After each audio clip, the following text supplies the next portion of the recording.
Hello everyone. So let's continue our chapter.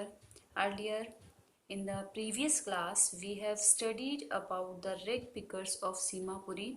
Now Anisjan further tell about Sahib. I sometimes find a rupee, even a 10 rupee note, Sahib says, his eyes lightening up. तो साहिब कहता है और कहते हुए उसकी आंखों में एक चमक आ जाती है कि कभी कभी उसको 10 रुपी नोट भी मिल जाता है, कभी 1 रुपया, यहाँ तक कि 10 रुपी नोट भी उसको मिल जाता है. When you can find a silver coin in a heap of garbage, you don't stop scrounging for. जब तुम एक गार्बेज के हीप में कुछ ढूंढते हो और तुमको एक सिल्वर कॉइन मिल जाता है तो तुम और ज़्यादा स्क्राउंज करना और कुछ सर्च करना छोड़ नहीं देते. For there is hope of finding more, क्योंकि हमें और ज़्यादा मिलने की और ज़्यादा पाने की एक उम्मीद रहती है. It seems that for children, garbage has a meaning different from what it means to their parents.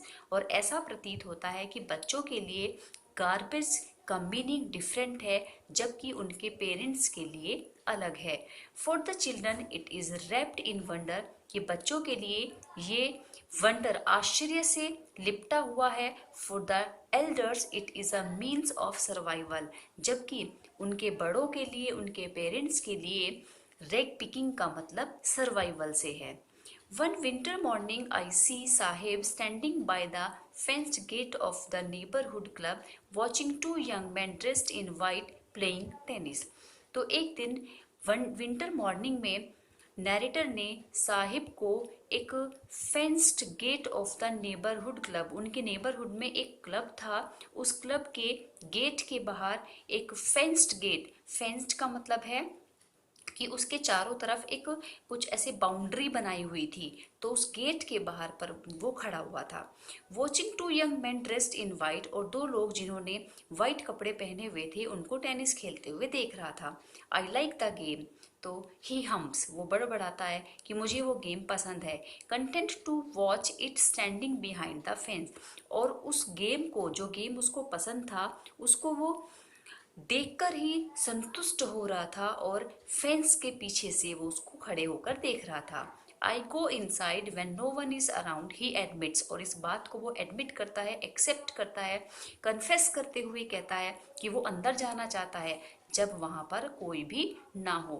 The gate keeper lets me use the swing, क्योंकि जो गेट कीपर है वो उसको झूले यूज करने देता है. Sahib too is wearing tennis shoes that look strange over his discolored shirt and shorts. Sahib ने भी टेनिस शूज पहने हुए हैं जो कि दिखने में बहुत स्ट्रेंज लग रहे हैं. क्यों? क्योंकि उसने डिसकलर्ड शर्ट और शॉर्ट्स पहने हुए हैं, मिसमैच कपड़े उसने पहने हुए हैं और उनके साथ वो टेनिस शूज पहने हुए हैं. Someone gave them to me, किसी ने उसको दिए. He says in the manner of an explanation, एक सफाई देते हुए, एक सफाई के देते हुए वो एक इस तरह से बोलता है कि मानो उससे किसी ने पूछा हो और वो उस बात की एक्सप्लेनेशन दे रहा हो, तो इस ढंग से वो बताता है.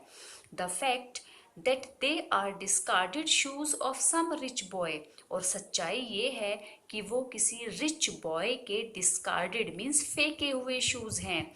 who perhaps refused to wear them because of a hole in one of them, शायद किसी रिच बॉय ने उनको पहनने से इसलिए मना कर दिया क्योंकि उनमें से एक जूते में एक छेद है. does not bother him, लेकिन साहिब को उससे कोई परेशानी नहीं है. for one who has walked barefoot, even shoes with a hole is a dream come true, एक ऐसा व्यक्ति, एक ऐसा बच्चा जो कि हमेशा नंगे पैरों घूमता हो, उसको शूज मिल जाना, भले ही उसमें एक होल हो, एक छेद हो, उसके लिए तो उसके ड्रीम कम ट्रू, सपने के सच हो जाने जैसी बात हो जाती है. But the game he is watching, लेकिन वो गेम जो वो देख रहा है, सो इंटेंटली, इतने ध्यान से, is out of his reach, वो उसकी पहुंच से बहुत दूर है.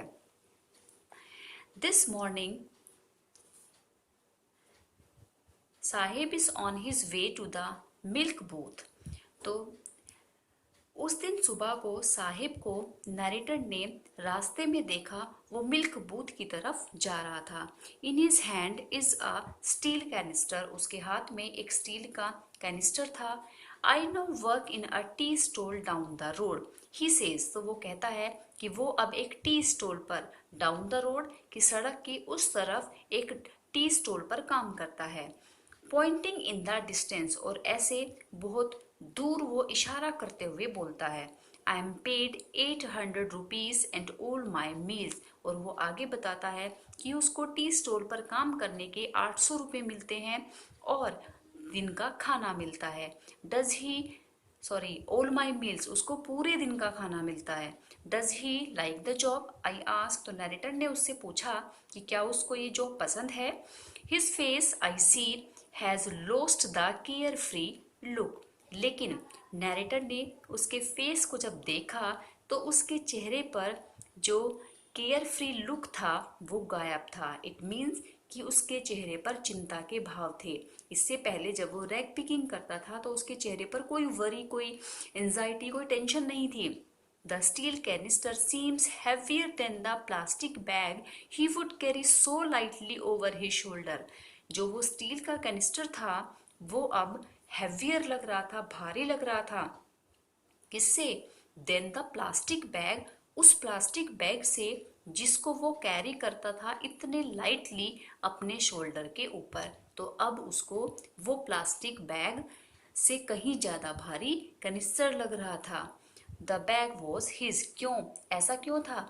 क्योंकि वो बैग, प्लास्टिक बैग उसका अपना था और वो स्टील कैनिस्टर किसी और का था।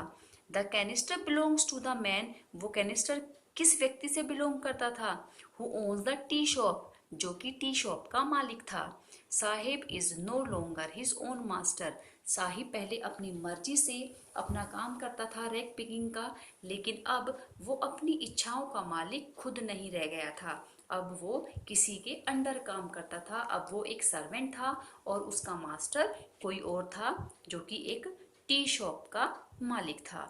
तो इस तरह से नरेटर ने हमें यहाँ पर एक रैग पिकिंग करने वाले बच्चे के बारे में बताया और इसके साथ साथ सीमापुरी में जो रैग पिकिंग करते हैं उनके बारे में भी बताया। First story is completed now. The second story we will continue in the next class. Okay, thank you students.